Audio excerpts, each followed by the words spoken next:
orang menikah itu karena dia masih di bawah umur gitu ya, dan harus melakukan dispensasi nikah gitu ya, itu karena beliau atau pasangan ini itu mereka married by accident gitu ya. Menikah itu karena kecelakaan gitu ya.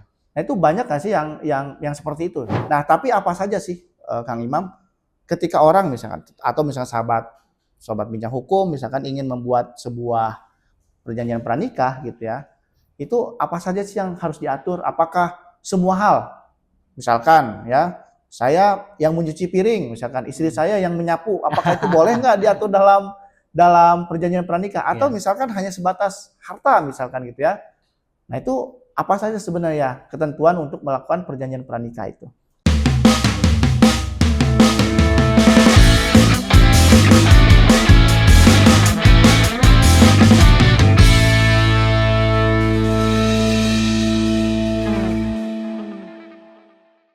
Halo Sobat Bincang Hukum, kembali lagi di podcast Skena Hukum. Di episode kali ini kita akan berbicara banyak hal berkaitan dengan hukum perkawinan.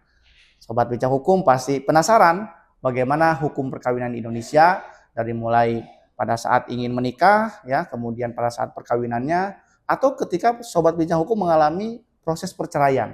Dan ada akibatnya juga, begitu ya, seperti hak asuh dan harta bersama. Kali ini tim Bincang Hukum menghadirkan narasumber atau orang yang ahli di bidang hukum perkawinan. Beliau expert di bidang hukum perkawinan, beliau juga seorang advokat. Hari ini hadir di podcast Skena Hukum. Beliau adalah Pak Imam Rosyada. Nah, tapi kalau kita lihat Pak Imam ini kan masih muda gitu ya. Jadi jangan bilang Pak, jadi Kang aja lah ya. Jadi jangan jangan ditua-tuain ya, takutnya nanti semakin tua gitu ya.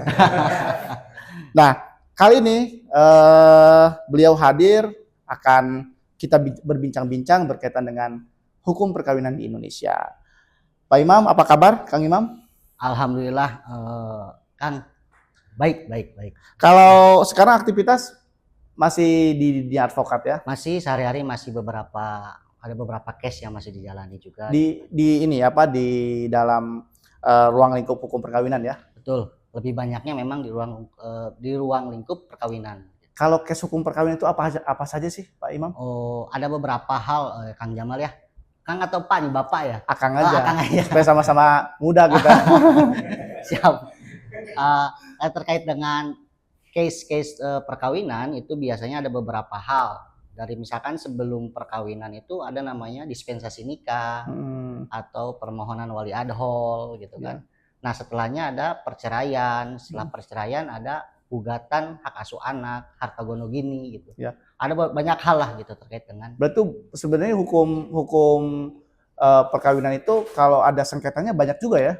Lumayan kan. Banyak juga gitu. ya. Jadi memang ada beberapa hal yang memang bisa dimohonkan gitu ke pengadilan. Ya. Gitu. Oh. Nah, kalau kita bicara soal hukum perkawinan, ini banyak juga sobat bincang hukum yang bertanya-tanya. Sebenarnya apa sih pentingnya perkawinan yang sah atau perkawinan yang kita harus mempunyai buku nikah ya yang sah secara hukum gitu ya. Apa sih sebenarnya pentingnya kita punya buku nikah kalau kita melakukan perkawinan? Kalau untuk perkawinan sendiri memang pada dasarnya itu kan untuk melindungi hak ya. Ataupun legalitas dalam perkawinan. Jadi ketika memang ada perkawinan yang sah itu segala hak yang dimiliki oleh pasangan entah itu suami atau istri itu dilindungi oleh negara gitu. Khususnya memang untuk istri gitu atau untuk perempuan. Kalau Pak Imam sendiri udah menikah? Alhamdulillah sudah. Punya buku nikah nggak? Punya dong. Wah, jangan sampai nanti nggak punya buku nikah juga, repot juga ini kan gitu ya. Udah punya buku nikah sah ya secara negara. Sah. Berarti kalau tidak punya buku nikah itu kan berarti nikahnya secara siri ya gitu ya. Betul. Nah, kalau misalkan nikah secara siri itu apa sih sebenarnya dampaknya tuh? Sebetulnya lebih ke hak dilindungi saja. Jadi ketika memang ini lebih ditekankan kepada perempuan dan anak sebetulnya. Kalau dalam pernikahan siri itu yang jadi korban sebetulnya itu anak dan istri, karena memang secara legalitas dia tidak punya hak atau kewenangan untuk entah itu menuntut atau itu mendapatkan perlindungan gitu, karena memang tidak tercatat itu di awal gitu Ya. kan. Nah, kenapa sih orang ya pengalamannya Kang Imam gitu ya, kenapa sih orang mau menikah siri? Biasanya memang ada apa namanya, ya karena iming-iming agama dan lain Iya, sebagainya gitu. ada yang disembunyikan ya. Ya bisa jadi ada yang disembunyikan, misalkan dia menikah tapi statusnya dia punya istri dan lain sebagainya, biasanya seperti itu. Tapi memang rata-rata ya kalau orang nikah siri itu pasti dia punya istri sebelumnya ya, yang belum cerai ya sebenarnya ya. Kebanyakan seperti itu, tapi ada juga yang tidak sih Kang. Oh iya. Ada yang Jadi tidak. sebenarnya nikah siri itu adalah dia ingin poligami tapi tidak mau beresiko kayaknya ya. Bisa jadi seperti itu. Ya. Nah, artinya berarti nikah siri ini sebenarnya dilarang atau memang seperti apa nih soal nikah siri ini di Indonesia? Di Indonesia secara aturan memang itu kalau misalkan kita berbicara tentang aturan itu ilegal gitu, karena memang melanggar aturan, karena di pasal 1 Undang-Undang Nomor 1 tahun 74 tentang perkawinan itu kan, perkawinan yang sah adalah perkawinan yang sesuai dengan ketentuan agama dan keyakinan masing-masing. Nah, pasal 2-nya perkawinan itu wajib dicatatkan, Kang. Wajib tercatat. Wajib tercatat. Artinya kalau orang mau menikah siapapun ya, baik orang Islam maupun orang Kristen, Hindu, Buddha gitu ya, ketika dia menikah dia wajib dicatatkan. Wajib dicatatkan hukumnya. Selain dia menikah secara agama kan, kira-kira begitu ya. Jadi berarti ada 2 syarat ini kan, Pak. Betul. Oke. Nah sekarang kan banyak tuh kalau kita bicara soal nikah multi perspektif agama gitu ya. Kan sekarang tuh banyak juga tuh orang yang mau nikah secara mau nikah tapi beda agama nih.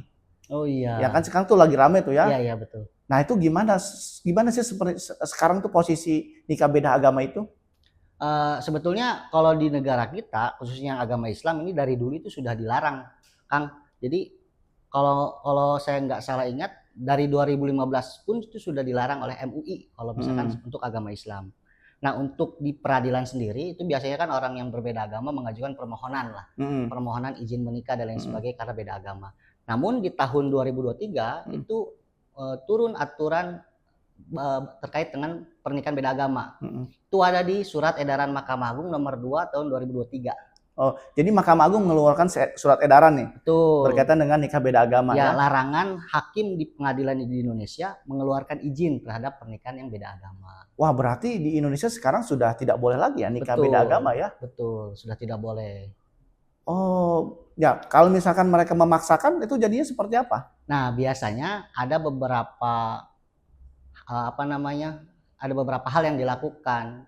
Entah itu salah satu pihak ikut ke agamanya salah satu pihak yang lain, atau dia menikah di luar negeri, biasanya seperti itu. Dikamuplasekan gitu ya? Ya, atau salah satunya atau dua-duanya menikah cuma di luar negeri. Ya, tapi itu kan secara hukum tidak menyelesaikan masalah ya? Betul. Nah kalau pengalaman Kang Imam sendiri, ketika misalkan perkawinan ini sudah terhalang begitu, ada efek nggak sih ke depannya misalkan dengan terjadi begitu, kemudian terjadi banyak permasalahan, akhirnya ujungnya cerai-cerai juga, banyak sih nggak sih? Oh, ada juga beberapa Kang, jadi ada termasuk yang awalnya tadi itu nikah beda agama cuman diakali dengan pindah agama, setelah dia menikah dia balik lagi ke agamanya semula. Nah ketika berpisah itu akan berpengaruh kepada akibat hukum tentang harta bersama atau warisan. Oh iya ya. Karena kalau misalnya dia agama Islam, anaknya ikut non Islam, itu biasanya dia tidak mendapatkan harta warisan. Kompleks juga sebenarnya ya. Oh, sangat panjang lah, sangat lebar. Berarti kalau misalkan sahabat bincang hukum ya, kemudian ingin menikah beda agama, ya harus dipikirkan ulang ya, karena hak-haknya juga akan banyak juga yang akan tidak terpenuhi gitu ya. Betul. Apalagi, tapi kan sebenarnya dulu kalau saya ingat gitu ya, dulu kan sebelum tahun 2023 ya, itu kan boleh ya menikah beda agama itu karena dia dicatat ada pengesahan kan ya di pengadilan itu kan? Iya, biasanya itu ada, kalau tidak permohonan sebelum nikah atau setelah menikah dia mengajukan permohonan pengesahan pernikahan itu kan. Oke. Makanya di tahun 2023 itu ada larangan dari Mahkamah Agung itu kan, melarang seluruh hakim seluruh Indonesia mengabulkan atau mengizinkan pernikahan yang beda agama. Melalui surat edaran tadi ya. Surat edaran tadi saya nomor. Nah, jadi sobat bincang hukum, kalau sobat bincang hukum ingin menikah yang beda agama pikir ulang. Atau sobat bijak hukum ya itu dulu berstrategi dulu ya. Ya, berstrategi adalah pindah dulu ke agama yang sama gitu ya, baru kemudian melakukan perkawinan. Karena itu legal ya, karena akhirnya legal kan, dan menikahnya bisa secara aman ya dilakukan di Indonesia. Nah, ada lagi nih berkaitan dengan banyak pertanyaan juga ya soal hukum perkawinan itu, soal usia perkawinan ya. Betul. Kan usia perkawinan kita kan sekarang itu 17 tahun ya. Kalau dulu kan undang-undang yang dulu tuh Undang-Undang 1 tahun 74 itu kalau tidak salah kan usianya itu 16 dan 18. 16 untuk perempuan, 18 untuk laki-laki gitu kan. Nah, sekarang dengan ada perubahan undang-undang baru itu, sekarang usia perkawinan itu 19 tahun. Betul. Nah, kenapa sih undang-undang memberikan batasan usia 19 tahun tuh? Menarik sebetulnya, Kang, kalau kita berbicara tentang standar atau minimal usia untuk menikah gitu kan. Karena pada dasarnya secara hukum itu kan ada histori kenapa diperbaharui undang-undang yang terkait dengan umur. Pertama memang secara mental dan psikis negara berharap orang yang di atas 19 tahun atau minimal 19 tahun itu dianggap sudah cukup untuk membina dan membangun rumah tangga. Yang kedua memang history case-nya itu memang apalagi beberapa tahun ke belakang itu banyak perceraian yang terjadi untuk pernikahan muda atau pernikahan yang usia dini gitu kan. Makanya salah satu caranya ya membatasi itu kan, adanya perceraian itu karena ketidaksiapan untuk membangun itu. Iya, mentalitasnya ya sebenarnya gitu masih kan. kurang. Ya, tapi kan sebenarnya undang-undang juga membolehkan kan perkawinan di bawah 19 tahun? Membolehkan dalam beberapa kasus memang itu diizinkan, tapi harus melalui permohonan di pengadilan. Di pengadilan. Oh, itu yang disebut dengan permohonan isbat nikah itu ya? Bukan dispensasi nikah. Oke, dispensasi nikah. Jadi anak yang di bawah aturan atau di bawah 19 tahun dia ingin tetap nikah nih dengan alasan-alasan tertentu dan lain sebagainya, ya itu bisa saja dilakukan, tapi catatannya harus melalui permohonan dari ke pengadilan agama gitu. Tapi kemungkinannya itu bisa dikabulkan nggak ya? Yang banyak dikabulkan itu alasannya apa sih itu kalau dispensasi nikah itu? Pada akhirnya kan nanti di pengadilan ditanyakan itu, Kang. Jadi kayak misalkan kesiapan secara mental, secara ekonomi gitu. Entah itu kepada para pihak yang calon mempelai ataupun kepada orang tua. Nanti biasanya hakim kan menjelaskan nih, ini kalau pernikahan ke depannya harus seperti apa dan bagaimana gitu. Jadi menekankan supaya secara mental dan secara psikis atau ekonomi itu siap keduanya gitu. Ya. Tapi ada juga nih ya, mungkin sobat bincang hukum juga banyak yang tahu juga gitu ya. Orang menikah itu karena dia masih di bawah umur gitu ya, dan harus melakukan dispensasi nikah gitu ya. Itu karena beliau atau pasangan ini itu mereka married by accident gitu ya. Menikah itu karena kecelakaan gitu ya. Nah, itu banyak nggak sih yang seperti itu? Memang salah satu alasannya ada yang seperti itu. Tapi memang tidak secara menyeluruh ya, orang yang mengajukan dispensasi itu tidak semua NBA gitu. Ada memang mereka itu ingin benar-benar membangun bahtera rumah tangga yang baik dan benar. Tapi memang ada sebagian juga yang mengajukan permohonan itu ya karena hamil duluan itu. Oh ya, ada eksiden. Ada eksiden dulu ya, ada kecelakaan terlebih dahulu. Nah, bicara soal perkawinan gitu ya. Kan tadi kan kita sudah banyak bicara tuh soal perkawinan dini tadi ya, yang usianya di bawah 19 tahun gitu ya. Nah, berarti kan untuk menikah itu kan kita harus mempersiapkan dengan sebetul-betulnya secara mental ya, maupun secara fisik dan psikis gitu ya, supaya perkawinan ini bisa sesuai dengan tujuan perkawinan. Nah, kalau misalkan nih dari sahabat bincang hukum ada yang mau menikah gitu ya, boleh nggak sih membuat perjanjian untuk menikah? Oh, perjanjian pranikah mungkin gitu. Oh iya, itu namanya perjanjian pranikah ya. Biasa disebut seperti itu. Ya, itu sah-sah saja. Dan justru negara itu mendukung gitu loh, ketika memang ada perjanjian yang dibuat sebelum pernikahan. Tapi pada dasarnya perjanjian pranikah itu dikhususkan untuk pemisahan harta biasanya dan sebagainya. Cuman dalam perjanjian itu namanya perjanjian ya, Kang ya. Jadi bisa juga dimasukkan kepada hak dan kewajiban gitu. Jadi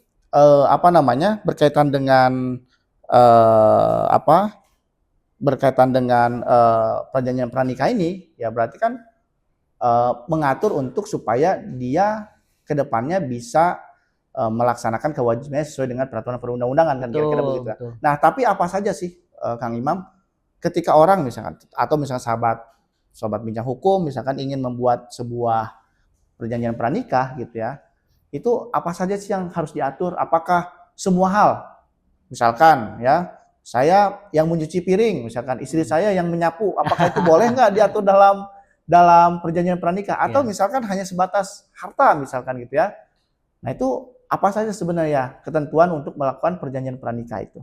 Seperti yang saya bilang tadi itu Kang, apa namanya, pada dasarnya kan perjanjian pranikah itu dibuat untuk kepentingan harta biasanya, pemisah harta dan sebagainya. Cuman namanya perjanjian gitu kan, itu tidak menutup kemungkinan atau tidak membatasi juga terkait dengan apa yang harus diperjanjikan gitu. Termasuk tadi yang kata Kang bilang, kayak menyuci piring, siapa yang sebenarnya itu bisa saja selama memang dua belah pihak ini tidak keberatan dan tidak melanggar aturan yang ada. Soalnya ini Kang Imam, ada juga tuh yang konsultasi ya melalui akun bincang hukum. Iya.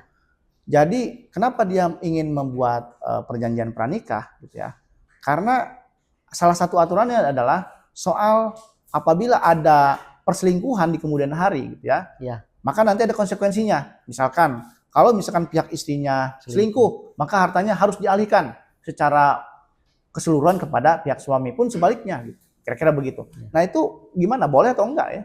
Ya secara hukum sah-sah saja. Sah-sah saja. Namanya perjanjian itu kan mengikat kepada orang yang membuatnya dan sebagai undang-undang kepada yang membuatnya gitu. Jadi boleh-boleh saja sebenarnya isi-isinya ya. Boleh saja. Nah, sehingga kemudian itu bisa melindungi para pihak ya. Betul. Nah, kalau kita ingin membuat perjanjian pranikah itu apakah ada lembaga khusus untuk membuat perjanjian atau gimana? Secara aturan kan perjanjian itu lebih bagusnya dibuat di hadapan notaris. Nah, setelah dibuat di hadapan notaris, itu bisa dilaporkan ke KUA kalau misalkan perjanjian pranikah itu. Jadi sebelum nikah kita lampirkan perjanjian itu kepada KUA. Kalau selain Islam, non Muslim misalkan, itu dilampirkan berarti di catatan sipil ya? Betul, bisa seperti itu. Cuman memang kalau misalkan non Muslim itu kan pencatatan sipil hanya mencatat saja ya Kang. Mencatat ya. Cuman bisa saja kita karena basisnya itu perjanjian di depan notaris ya, meskipun tidak,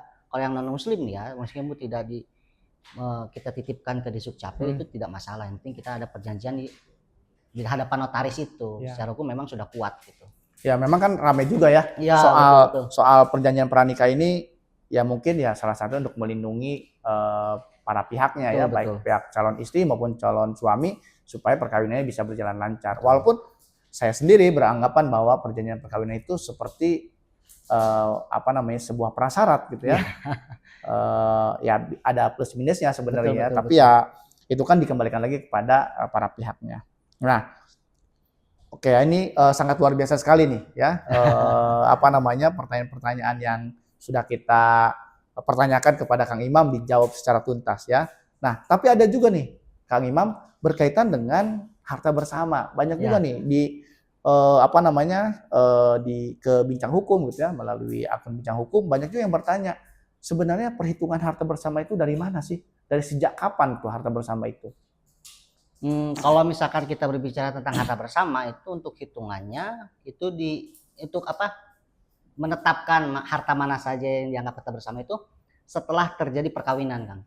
Berarti setelah ijab kabul. Setelah ijab kabul, setelah terjadinya perkawinan, baru seluruh harta yang dihasilkan setelah perkawinan itu dianggap menjadi harta bersama.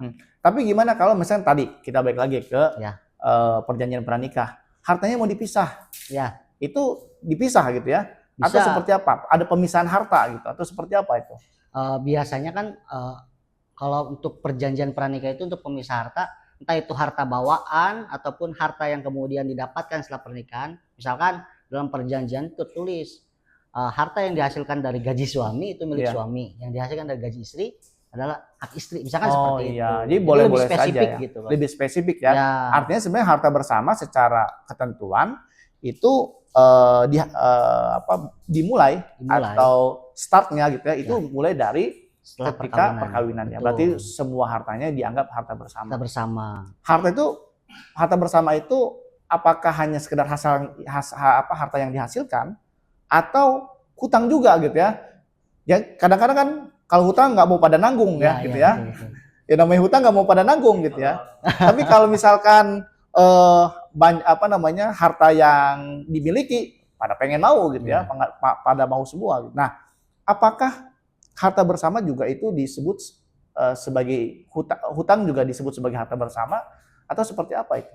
Ya itu pada dasarnya kan yang saya bilang di awal bahwa harta bersama adalah seluruh harta yang dihasilkan setelah pernikahan, termasuk pihutang juga gitu kan. Hutang juga Jadi ya. misalkan kita mendapatkan satu rumah hasil dari menghutang. Iya. Nah hutangnya itu termasuk jadi harta bersama juga gitu kan. Iya. Jadi termasuk hutang juga masuk harta bersama. Ya, karena banyak juga ya Iya, Kang betul, Imam betul. di teman-teman sobat Binyahu juga banyak bertanya gitu ya. Ada orang yang dia mau bercerai dengan suaminya, tapi dia masih punya cicilan, Iya ya. betul. Sedangkan si cicilannya itu atas nama si orang yang akan menggugat ya, katakanlah misalkan cicilannya milik istrinya. Gitu. Nah dia ketika ingin bercerai takut kalau cicilannya dia semua yang bayar Ya, gitu. betul. Nah itu kan banyak begitu. Nah Betul. itu gimana itu kalau begitu? Eh, Berarti hutangnya tetap dibagi dua ya? tetap dibagi dua. Itu kan karena kewajiban bersama.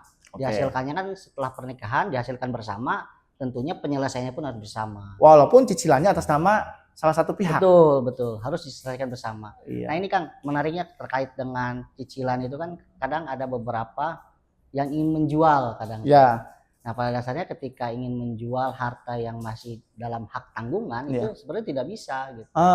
Nggak boleh ya kalau Nggak misalkan boleh, nggak boleh. kita mau jual rumah yang masih di bank misalkan Ya. dijaminkan ya. Iya, misalnya ini terkait dengan harta bersama ya, salah satu pihak atau tidak kita jual saja apa namanya harta tersebut, setelahnya kita bagi dua gitu. Ataupun misalkan gimana ya, kita ingin menyelesaikan gitu, jadi Iya. hartanya masih dicicil nih, Iya. tapi ingin digugat kepada pengadilan, Oh, gugat hargono gini lah maksud saya itu. oke, jadi orang mau cerai cerai dan membagikan harta bersama gitu ya. Tapi harta bersamanya masih cicilan, Ya, gitu kan? ya. Masih di bank gitu. Masih di Nah, itu bank. gimana itu? Nah secara hukum itu sebetulnya tidak bisa Kang. Oh, Jadi harus nunggu selesai dulu cicilannya. Oke. Ketika sudah selesai baru bisa dilakukan gugatan gono gini terkait harta tersebut. Oke, jadi nggak bisa dipermasalahkan. Nggak bisa. Tapi gimana kalau misalkan ada kesepakatan nih ya, sobat bincang hukum ada yang cerai, amit-amit gitu ya, jangan ya. Ada yang cerai gitu ya, tapi ada kesepakatan, udah kita jual bersama aja nih, oper kredit misalkan. Nah, kalau misalkan memang untuk jual bersama oper kredit itu sah-sah saja dan bisa. Bisa ya sebenarnya ya. Bisa. Kecuali kalau sengketa. Sengketa, nah yang saya permasalahkan itu sengketanya itu Kang. Pakai kekeh lah gitu ya, kalau bahasa gitu. ini ya. Ya. Kalau bahasa Prancisnya pakai kekeh gitu ya. Ingin menguasai salah satu pihak lah itu nggak bisa dipersengketakan, kecuali Ya. dijual bersama lah. Ya. Nah ada juga fenomena nih Kang Imam ya, mungkin banyak juga yang terjadi dalam masyarakat gitu ya. Ada harta bersama yang dijual itu tanpa sepengetahuan salah satu pihaknya, misalkan suami menjual harta bersama gitu ya, tapi istri nggak tahu nih. Nah itu gimana kalau begitu? Sebetulnya kalau misalkan terkait dengan harta bersama, apalagi harta tidak bergerak ya Kang ya. Kalau misalkan harta bergerak seperti mobil itu bisa-bisa saja tuh, karena memang untuk surat kepemilikannya kan tidak tercantum nama suami istri ya. Tapi untuk harta tidak bergerak itu kan secara hukum harusnya nggak bisa. Ya, karena biasanya harus persetujuan. Tapi secara hukum boleh nggak?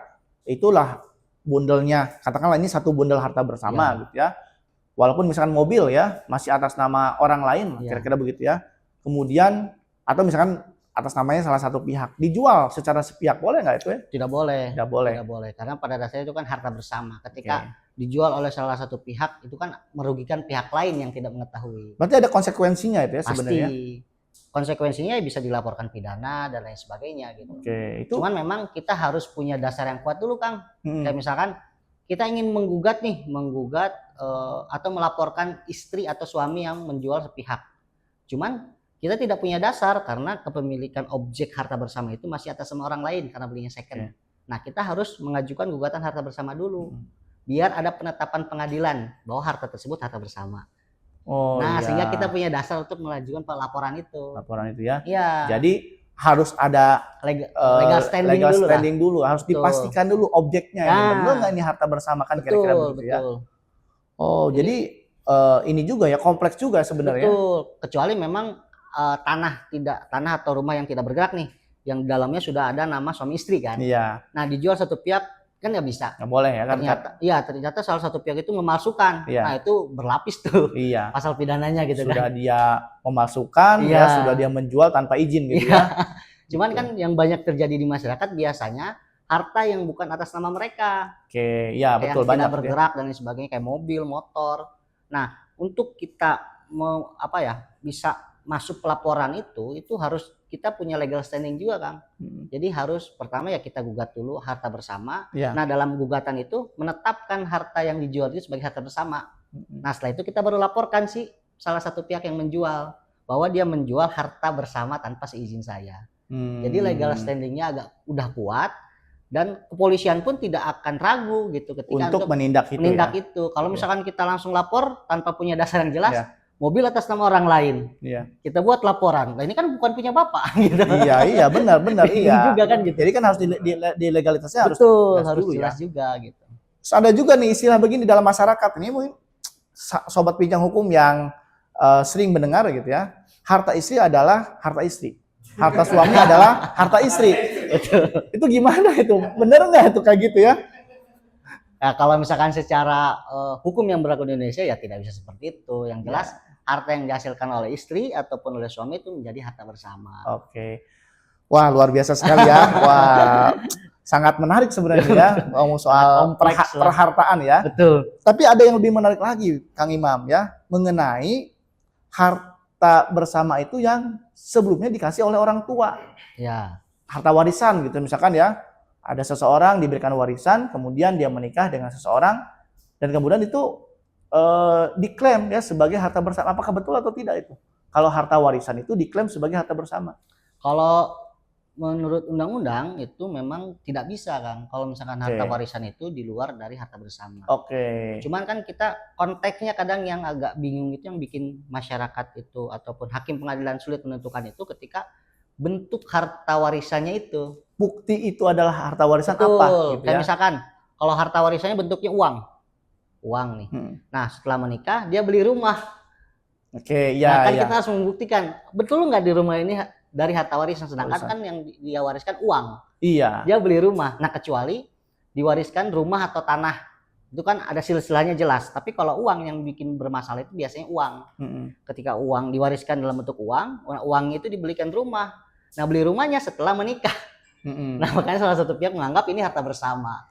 Gitu. Jadi nyaru juga sebenarnya. Nyaru juga betul. Susah membedakannya kalau dia bentuknya harta yang tidak bergerak. Iya. Tapi kalau harta bergerak mungkin bisa ya. Pasti bisa karena memang ada histori. Kalau tanah apalagi ada histori perjalanannya lah gitu. Iya. Ada dari siapa kemana, dari siapa ke siapa kan dari itu siapa ada. kepada siapa gitu ya. Betul. Apakah dia bentuknya jual beli atau hibah gitu dari orang tua ya. Jadi jelas lah gitu. Tapi yang sulit itu uang. Kalau bentuk yang ini kasih warisan, misalkan warisannya besar dari suami. Warisan itu sudah bagi rata kepada ahli warisnya tapi dalam bentuk uang. Nah, uangnya oleh salah satu ahli waris dibelikan rumah.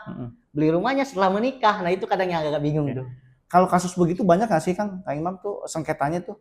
Banyak juga Kang, cuman memang kalau kita ingin membuktikan itu yang sulitnya itu. Iya. Karena bentuknya uang dan beli rumah gitu kan. Harusnya apa tuh? Misalkan kalau kita mendapatkan harta warisan gitu ya, apakah kita harus buat dulu surat dari notaris bahwa ini adalah harta warisan? Bisa sehingga seperti itu. Tidak bisa nanti kemudian diklaim menjadi harta bersama gitu ya? Bisa seperti itu Kang. Jadi kan ada kalau misalkan perjanjian pernikahan itu kan bisa dilakukan sebelum dan sesudah. Bisa pranikah atau setelah pernikahan ada namanya perjanjian pisah harta. Yang mengklaim bahwa ini rumah ini dihasilkan dari perkawinan dan ini harta bawaan saya. Jadi dibalik lagi tadi ke perjanjian perkawinan sebenarnya bisa diatur gitu ya. Dan dikualifikasikan ini loh harta bersama, ini mana harta yang bawaan gitu ya, atau harta yang dari warisan gitu ya. Karena sejatinya memang nggak bisa dipercampurkan ya sebenarnya. Dicampurkan ya. Wah ini menarik sekali ya karena di dalam masyarakat kita itu kadang-kadang tidak ada bedanya. Ya. Jadi seolah-olah harta warisan itu sebundel jadi harta bersama gitu ya. Nggak mau rugi gitu ya, nggak mau rugi ya. Kenapa banyak orang yang mempermasalahkan ya, pada akhirnya kan tadi ya, karena tidak clear di awal berarti ya. Tapi kadang bingung juga kan kalau misalkan setelah menikah terus dibuat perjanjian pemisah harta kan biasanya salah satunya pasti tersinggung lah. Biasanya agak tricky juga kecuali memang ya keduanya memang ya udahlah kita saklek aja atau misalkan ya kita pisahkan saja, toh ini memang betul hak saya dari waris gitu. Kalau misalkan ada kesepakatan ya aman-aman aja gitu. Kalau harta bersama gitu ya, berarti kan sebenarnya sudah berhitung ya mereka kan, sudah berhitung ini siapa milik siapa kan itu ya. Betul. Nah itu sebenarnya kan itu kan akibat dari perceraian ya. Akibat dari perceraian baru bisa diajukan harta bersama gitu ya. Jadi dia sebenarnya nggak bisa dipermasalahkan kalau perceraiannya belum selesai ya. Belum, nggak bisa. Jadi misalkan itu kan termasuk dari akibat, apalagi sebetulnya dulu itu kan perceraian dengan harta bersama dulu bisa disatukan. Bisa disatukan dulu ya. Dulu, kalau sekarang itu karena memang kalau mengenai harta bersama itu persidangannya biasanya panjang nih. Biasanya itu tidak bisa disatukan kalau sekarang. Jadi ketika orang ingin bercerai, maka dia nggak bisa langsung menuntut harta bersamanya. Betul, harus setelah ada putusan perceraian baru mengajukan gugatan. Jadi cerainya diselesaikan dulu, baru bisa mengajukan harta bersama. Kalau dengan hak asuh anak gimana tuh? Kalau perceraian dengan hak asuh anak itu tidak masalah, digabungkan, disatukan dalam gugatan yang sama. Karena memang kalau untuk hak asuh anak itu tidak terlalu berlarut-larut lah. Kan kalau untuk harta bersama itu mengenai objek harta. Nah, biasanya mengenai objek harta itu persidangannya panjang, Kang. Makanya Mahkamah Agung atau pengadilan itu memisahkan, tidak bisa disatukan. Ya berarti kan ini Kang Imam sudah sangat ahli sekali ya bicara soal hukum perkawinan gitu ya. Ya begitu. Sudah berapa orang yang diceraikan? Sudah berapa orang yang diceraikan ini ya? Pak Imam ya. Banyak ya, perkara perceraian banyak. Perceraian lumayan, waris lumayan. Adalah kan, alhamdulillah aja. Alhamdulillah ya. Luar biasa sekali. Nah, kalau kita bicara soal perceraian, kita balik lagi ini soal perceraian. Apa sih alasan yang terbanyak itu untuk sehingga orang sampai terjadi perceraian? Kebanyakannya. Kalau alasan itu musiman, Kang, kadang, Kang. Musiman. Wah, ini luar biasa juga ada musiman juga ya. Tapi kalau misalkan secara umum itu kebanyakan memang masalah ekonomi dan perselisihan komunikasi yang tidak baik aja. Maksud saya musiman itu kayak misalkan kemarin tahun 2020 itu kan banyaknya ketika COVID nih. Ya. Itu banyak ekonomi. Ekonomi pasti ya. Kita rame judol, alasannya banyak judol gitu kan. Judi online ya. Iya, judi online. Jadi maksud saya musiman tuh seperti itu gitu. Jadi kalau lagi musimnya judol, alasannya judol gitu ya. Betul. Kalau lagi musimnya selingkuh. Betul, habis gitu ya. Selingkuh. Cuman untuk secara keseluruhan rata-rata memang alasannya karena ekonomi. Karena ekonomi ya. Dan komunikasi lah yang nggak baik. Ada nggak sih alasan itu karena terjadi kekerasan di dalam rumah tangga itu? Itu ada juga, Kang. Cuman memang tidak terlalu banyak ya. Tidak sebanyak dengan alasan yang karena ekonomi gitu. Ya. Ada juga terkait dengan karena ada kekerasan dalam rumah tangga, entah itu kekerasan secara fisik yang dipukul atau secara verbal yang ucapannya kasar gitu. Ada juga. Oh, jadi KDRT itu sebenarnya bukan hanya fisik ya? Bukan. Jadi verbal juga ya? Betul. Gimana kalau misalkan ini soft spoken? Ya, bicaranya halus gitu ya, padahal menusuk hati gitu. Banyak Kak? Banyak ya kayak gitu ya? Betul. Pak Imam pernah kayak gitu? Gimana tuh? Kalau yang definisi dari KDRT sebenarnya nggak harus fisik ya? Nggak harus fisik. Kalau misalkan menurut Undang-Undang Nomor 23 Tahun 2004 tentang PKDRT ya, kekerasan dalam rumah tangga itu kan terbagi di beberapa hal. Pertama kekerasan fisik, psikis, terus fisik, psikis, penelantaran rumah tangga gitu kan. Itu termasuk satu lagi saya lupa tuh apa tuh. Fisik, psikis, dan penelantaran rumah tangga lah. Ya. Dan lainnya gitu ya. Dan lainnya gitu, salah satunya saya lupa lagi. Oh, berarti itu adalah bagian daripada KDRT itu gitu ya. Sehingga kemudian itu juga bisa jadi alasan ya sebenarnya. Jadi alasan untuk bercerai gitu ya. Nah, ada juga nih fenomena ketika ada seorang pasangan, misalnya salah satu pasangannya mengancam untuk menceraikan lewat WA, misalkan ya, karena tadi soft spoken itu gitu ya. Jadi ancamannya lewat WA gitu ya. Saya ceraikan kamu ya.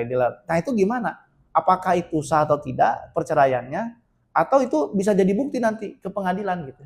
Kalau berbicara sah atau tidak tentu tidak sah ya. Kalau misalkan kita melihat undang-undang di Indonesia gitu. Karena sah itu ketika memang kalau misalkan yang mengucapkan laki-laki nih di WA mengancam perempuan itu tidak sah kalau misalkan secara hukum yang ada di Indonesia. ketika perkawinan itu atau perceraian itu dianggap sah ketika dia mengucapkannya di depan Pengadilan. di hadapan majelis hakim atau Oke. di dalam pengadilan. Jadi kalau secara administratif negara gitu ya, sah itu adalah harus diajukan ke pengadilan ya. Betul. Kalau misalkan laki-laki kan dia punya hak talak nih kalau di agama Islam. Ya. Nah, ketika di pengadilan dia kan permohonan cerai talak biasanya. Nah, ketika dikabulkan nanti ada momen atau satu waktu diperuntukkan untuk mengucapkan ikrar talak di hadapan hakim. Kan ada tuh yang ngomong ya, ada yang beberapa kasus yang di dalam masyarakat ketika ngomong saya talak kamu ya. Kalau dia ngucapinnya 1000 kali ngomong talak juga, kalau tidak diajukan ke pengadilan nggak akan jatuh talak ya. Betul, kalau secara hukum yang ada di Indonesia. Ya, secara administrasi negara ya. Negara gitu, itu tidak. Saya talak kamu sampai 10.000 gitu ya. Itu nggak akan bisa ya sebenarnya ya, secara administrasi ya. Karena secara agama mungkin ada yang berkeyakinan ketika sudah serius yaitu jatuh talak kan. Ya. Kalau secara agama gitu kan. Kalau secara administrasi ya tidak bisa, itu harus ada permohonan, harus ada alasannya dan lain sebagainya. Jadi ada prosedur yang harus dilalui. Jadi tidak semudah itu sebenarnya untuk perceraian itu. Ya, saya talak kamu nggak bisa langsung jatuh juga gitu ya. Apalagi kalau sekarang itu kan ada aturan baru kan terkait dengan kalau misalkan perceraian itu karena alasan yang hanya perselisihan pertengkaran biasa. Oke. Itu kan harus ada minimal 6 bulan pisah rumah. Biasanya kalau sekarang itu gitu. Jadi sekarang kalau ingin cerai ya, sobat pincah hukum nih ya, kalau ada yang mau cerai, ada aturan baru tuh ya. Iya, itu kalau misalkan alasannya hanya perselisihan biasa lah. Ya, jadi kalau tadi ya soft spoken itu ya, kalau saling mendiami gitu ya, itu harus pisah rumah dulu 6 bulan ya. Betul. Kalau misalkan alasan lain kayak misalkan narkoba, kekerasan dan lain sebagainya, bisa langsung ya. Harus tunggu pisah rumah 6 bulan. Ya. Nah, tapi kalau misalkan mereka nggak punya rumah yang lain, misalkan masih satu, ini mereka sudah tidak baik hubungan rumah tangganya gitu ya, tapi masih satu rumah, bisa nggak bercerai? Bisa saja, kan di aturan baru itu memang pengecualian untuk yang melakukan kekerasan dalam rumah tangga. Oke. Kecuali memang melakukan kekerasan rumah tangga, tapi memang untuk KDRT ini kan harus dibuktikan kan. Iya. Kalau misalkan dia masih satu rumah, misalkan ya, tapi tidak ada KDRT, hanya cekcok biasa gitu ya, itu harus nunggu 6 bulan juga kalau masih satu rumah, atau nunggu berapa lama? Harus pisah rumah dulu, baru nunggu 6 bulan gitu. Ya. Kalau misalkan diajukan bisa-bisa saja, cuman kemungkinan besarnya biasanya itu akan ditolak karena secara administrasi itu belum memenuhi.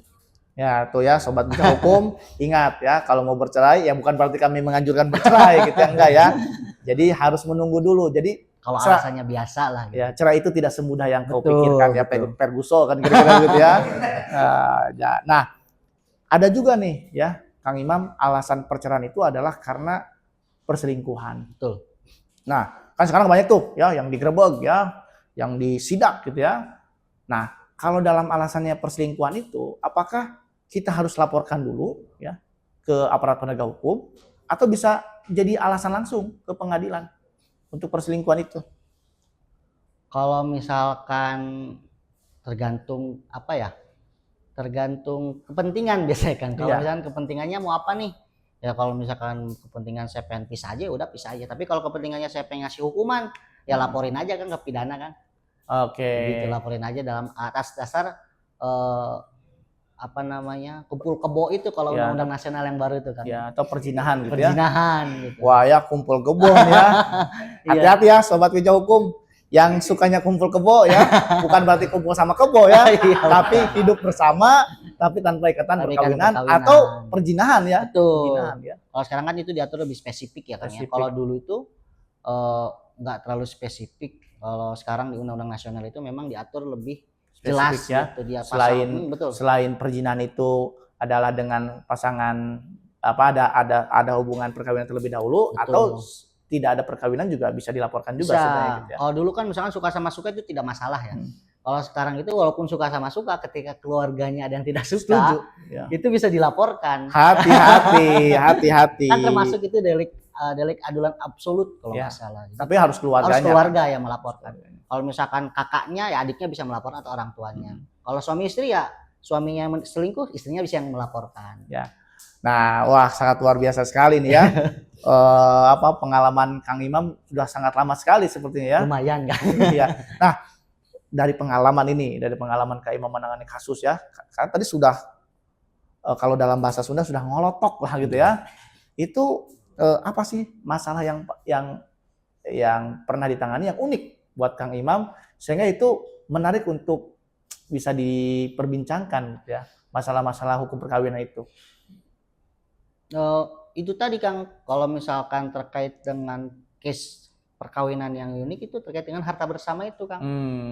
Yang saya sebut di awal, hartanya bentuknya uang, Iya. sehingga dia dibelikan rumah, dan ketika diajukan gugatan gonogin ini kita harus membuktikan dasar pembelian dan lain sebagainya. Tapi case yang pernah saya tangani ini dia tidak punya perjanjian pisah harta. Oke. Itu sangat, karena memang suami ini dia tidak bekerja, istrinya yang di luar negeri. Oke. Nah, Wah. gitu. Jadi istrinya di luar negeri bekerja, Ya. suaminya tidak bekerja di Ya. Indonesia. Wah, enak sekali ya. Ketika dikirimin beberapa uang, memberi harta gitu kan. Ada rumah dan lain sebagainya. Kita di pihak perempuan nih. Justru harta itu kan sebetulnya harta bersama gitu, atau harta si perempuan yang dibelikan ketika dia bekerja. Nah, ketika diajukan ke pengadilan, si laki-laki ini ngaku bahwa harta itu harta warisan gitu kan. Warisan iya. dari mana? Ya saya dapat uang dari keluarga saya belikan rumah gitu. Oke. Padahal faktanya kalau versi yang perempuan ya ini harta yang dihasilkan dari dia kerja gitu. Nah, ini sangat kompleks ketika di pengadilan itu kan. Oh iya, jadi masalahnya sebenarnya banyak juga ya Banyak soal ya. harta bersama Betul. ya. Dan bisa diselesaikan tentu saja kalau di pengadilan ya. Betul. Oke, sangat luar biasa sekali ya Sobat Bincang Hukum, sahabat podcast Skena Hukum. Banyak hal yang sudah kita bahas nih berkaitan dengan hukum perkawinan Indonesia. Sekali lagi terima kasih ya Kang Imam sudah hadir di podcast kami di Skena Hukum. Mudah-mudahan informasi yang disampaikan, cerita yang disampaikan bermanfaat dan bisa jadi pelajaran ya untuk Sobat Bincang Hukum agar pertama ya tidak boleh nikah sembarangan gitu ya. Dan kalaupun cerai harus dengan prosedur. Betul. Dan harus adil dalam memberikan akibat dari perkawinan, apakah soal anak tadi, apakah soal harta bersama gitu ya. Oke, terima kasih Kang Imam. Siap, sama-sama. Demikian podcast kali ini. Jangan lupa follow ya sosial media Bincang Hukum, baik itu di Instagram, di Facebook ya maupun di YouTube kita. Terima kasih.